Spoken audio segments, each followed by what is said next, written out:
What's going on, guys? It's Lewis here with Crypto Elite, and in today's video I'm going to be sharing with you why I think that Bitcoin might be heading to $46,000, and also why that does not mean that we are in a bull market and that we might still see new lows. This video is going to have a ton of value, so let's get to it.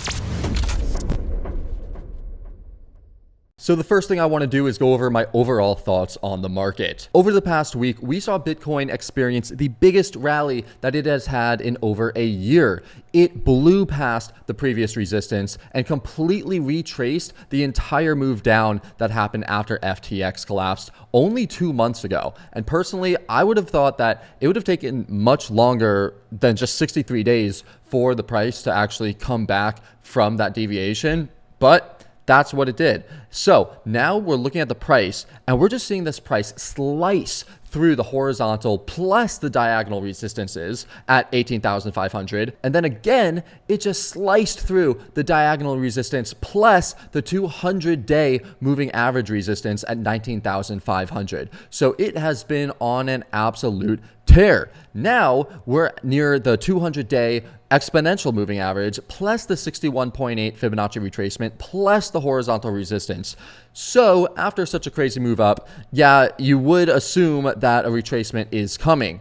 The question is when and how far. One thing that the current price action reminds me of is back in 2019 when the price had that $6,000 support, much like how it had the 18,000 to 19,000 support level that we just had. And then it crashed through that, much like how it crashed through the support when we had the FTX collapse. And then it was there for, this was actually here for, in 2019 for 100 and let's say 120 days. So let's say 4 months, and then it started its push up. And when it pushed up, you could see that it just sliced through the previous support slash resistance level, and it did not stop. It just went up and up and up. And right now, the price is right here compared to 2019. So you could see that there was no retrace back to the support level back in 2019, and it continued to rally even more. It continued to rally 69%. So from where we are theoretically right now, which is at the top right here, 69-70%, right? Before finally coming all the way back down. And so if we look at the current market right now, you could see that we had that support level and we were bouncing off the support, and then we tanked through it when FTX collapsed. We stayed down here for 2 months, about 63 days, and now we busted through it and we're back here at the previous resistance level. So the question is, are we going to come back and retest this 18.5, 19,000 level, or are we going to do what we did before and just shoot up and continue to shoot up? Yes, there was a small retrace back down, just a small one, but eventually we did shoot up, like I said, 69%, which if we did that now would bring us all the way up to $35,000. So that is pretty big. And that $35,000 level is actually very, very close to this 50% mark. So if we do shoot up there, I would definitely want to take some profits around that area because that is the 50% Fibonacci level from the bottom to the very top. But typically what I like to do is I like to take the Fibonacci from the top to the bottom when we are in a move up,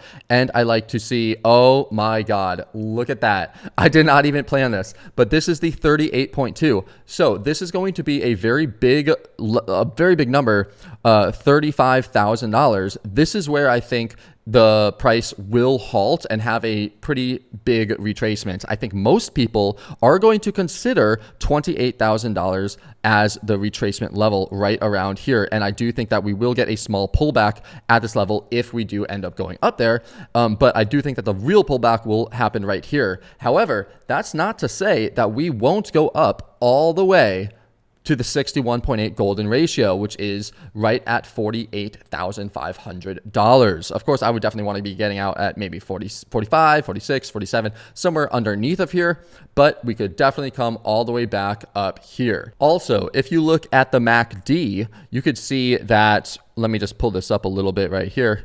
Back in 2019 on the 2 week, when we did bust up above that resistance level, we had the MACD actually shoot up. And this was the tick up above the histogram. And now we finally got the tick up above the histogram as well. And when that happened, that was the start of a nice little bear market rally. However, it was not the end. As you could see, it was not the end of the bear market, because once we reached this level, about 13K, we did fall back down for a very significant amount of time. So we were in a bear market for the next 252 days after we got this bear market rally. And that's why, one reason why I'm thinking that this may perhaps be just a simple bear market rally, because back then we had a lot of things going for the economy. We had a lot of things actually happening, and stocks were moving up quite substantially, and things were looking really good. And yet crypto and Bitcoin and cryptocurrencies were still moving down. Now, of course, we're in a completely different macroeconomic environment, and that's what I want to talk about now. So the first thing I want to talk about is inflation. Back in June, inflation peaked at 9.1%. It came in at 6.5% right now. Now we know that this is BS, but these are the numbers. It's obviously, inflation is obviously a lot higher than what it is. But the government and the Fed and people want to curb inflation. Okay, they want inflation to come down because they know that inflation is bad and people hate inflation, right? And if inflation is so high, then basically the dollar is worth less, and the dollar does not get you as far. So everything is much more expensive. So we need to get inflation down, and that is a very, very important thing that the Fed and the government is trying to do. Okay, you can't have eggs out here being $8 for a dozen of eggs, right? So inflation should fall to slightly above 3% by the end of the year, according to Fed President Mary Daly, and slightly above 2% by 2025. So 3%, it's at 6.5 right now. They want to get that down to 3. How do they get inflation down? Well, when they push money into the system with quantitative easing, okay, they print money out of thin air. That devalues the dollar and it inflates the dollar. So that causes inflation. So by taking money out of the system, by doing quantitative tightening and raising interest rates, that helps to curb inflation, and that brings inflation down. So the Fed wants to raise interest rates above 5%. They want to continue to raise interest rates to make sure that inflation comes down, and people, can afford things and aren't going to be homeless necessarily. Although part of their plan is to make sure that the economy goes down and that people lose their jobs. But that's all convoluted. It's all part of it. The point is that Fed Chair Powell said that interest rates need to be raised to restore price stability, because everything is so freaking expensive right now, right? So since March 2022, the Fed has raised interest rates every single time, and it's currently at 4.5%. Typically, which is the highest level since 2007, okay? So they've been raising interest rates by 0.75%. They raised it 0.75%, then 0.75%, then 0.75%. Then they raised it by 0.5%. So they slowed down the rate at which they are raising interest rates, right? And it's possible that the next Fed meeting, they might only raise it by 0.25% instead. So first they were at 0.75, and then they're at 0.5, and now they're raising it by 0.25. Obviously, the markets think that this is super bullish, and that's one reason why the markets are rallying, right? And the markets are rallying, and they're predicting that the Fed is going to stop the interest rates at 5%. However, they have said that they can go much higher than 5%, and they can stay above 5% for much higher. So people or the market and people are thinking that 5% is going to be the cap, right? But the Fed is saying that we're going to raise it past 5%, and it's going to stay there for a long time. So if the Fed is literally telling you that, then what is that? Then don't go against that. You don't want to go against that. Back in late 2021, the Fed was literally saying, hey, we're going to raise interest rates. We're going to do X, Y, Z. And people faded that. People still bought, and instead of selling everything, they decided to buy and they decided to hold. And obviously everything in the markets crashed. But so now the Fed is saying, hey, we're going to continue to raise it and we're going to keep on raising it. And now people are buying and thinking that it's a bull market and the bull market's back on. Okay, so we'll get to that more in a minute. But what I'm talking about here is that the rates will stay above 5% for all of 2023 and possibly 2024, okay? And that's in order to restore price stability and to bring the prices down. That's what the Fed wants. In 2020, the economy suffered massively, right? However, stocks and crypto exploded. And so you're probably asking, how is this possible? Okay, the economy was suffering, but stocks and crypto exploded. Well, you probably also remember the checks that you and everyone else were getting and the quantitative easing that was happening at that time. Okay, there was massive money flow into the economy at that time. Now, though, the economy will suffer just like how it was suffering during the COVID era in 2020. However, there will be no QE. There's not going to be any money influx into the system this time. In fact, the opposite is happening. Quantitative tightening is happening, and that will continue to happen. So this means that the pairing of the economy and the stock market and the crypto market is much more likely to be paired together. Okay, so the markets will continue to receive downside pressure due to a weakening economy. Also, the Fed said no pivot in 2023. The Fed literally said we're not going to pivot in 2023, so you should expect mass layoffs and the housing market to crash in 2023. The markets do, however, bottom out about 6+ months before the economy starts to turn around and starts to bottom, right? However, even knowing this, if the economy will not turn around and not bottom in 2023, then if you take 6 months, even 7 months, then that would be more like July of 2023 for the markets to bottom, right? So that's around the area that I think the markets might bottom. Remember in 2021, the crypto markets bottomed in July and then they shot up. That's because there's a saying, it's called sell in May and walk away. And then you buy back in July and then you ride it up through the November, December, all the way through November, December when things go really, really high and grow exponentially. So with saying all that, the overall assessment with these factors in place is that there's not going to be a true bull market in 2023. And all rallies, including the rally that we're having right now, is a bear market rally. Because of this, trading level to level will remain the best strategy to take advantage of the moves up and the moves down. Currently, we're in a bullish market structure, so I want to take advantage of that and I want to be looking for longs, okay? But I will keep in my mind the fact that without the economy having an opportunity to be bullish and without quantitative easing, caution needs to be had, okay? Sounds fair, right?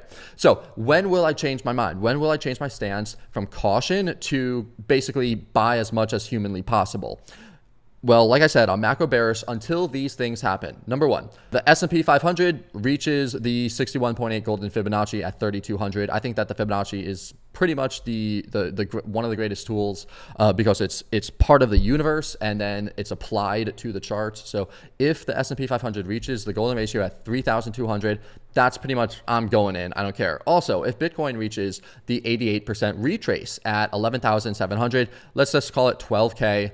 I'm just going to go all in and just forget about it for a few years. I'm not going to care what's going on because 88% retrace is usually the institutional investors' price where they get in. So I'm just going to go in and forget about it, like I said. Also, two other things is that regulatory clarity needs to be reached. And I don't know how long that's going to take, but if the SEC comes out and says every single cryptocurrency except for Bitcoin is a security, that's going to tank the markets. It's going to be very, very bad for the markets. So we don't know what's going to happen. We don't know what the regulatory agencies are coming up with, and we don't know when that'll happen. But I think that a true bull market, the next true bull market, won't happen until there's regulatory clarity, because obviously big players need that in order to get in, and the bull market has to have big players. in order for it to happen. So there's that. And then the last thing, it's not as big, but there is some stuff going on with Digital Currency Group, which is one of the biggest holders of a lot of cryptocurrencies. And so I want whatever is going on with them, with Cameron and Barry and the SEC, I want that to get settled and or put out into the open. So with saying all that, that's pretty much what I'm thinking is going to happen.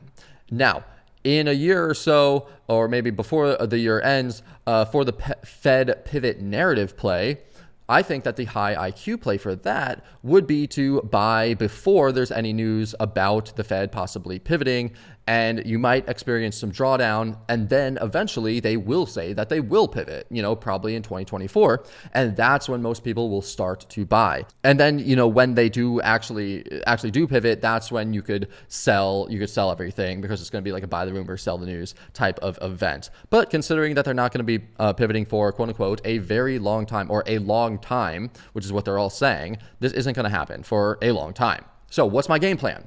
Well, my game plan is to, like I mentioned, continue to trade level, aka trade the ranges based on the market structure.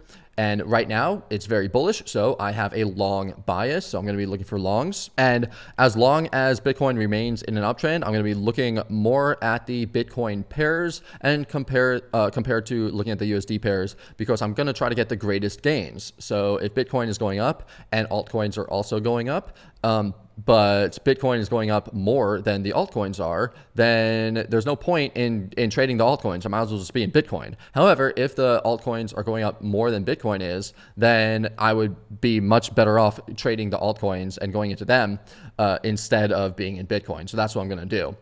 Also, I'm going to continue to dollar cost average into projects that I think will perform, and also projects with narratives behind them. So artificial intelligence tokens, I think those are going to do very, very well in 2023. I also think that ISO 222 is going to do very, very well as well, with more regulation coming.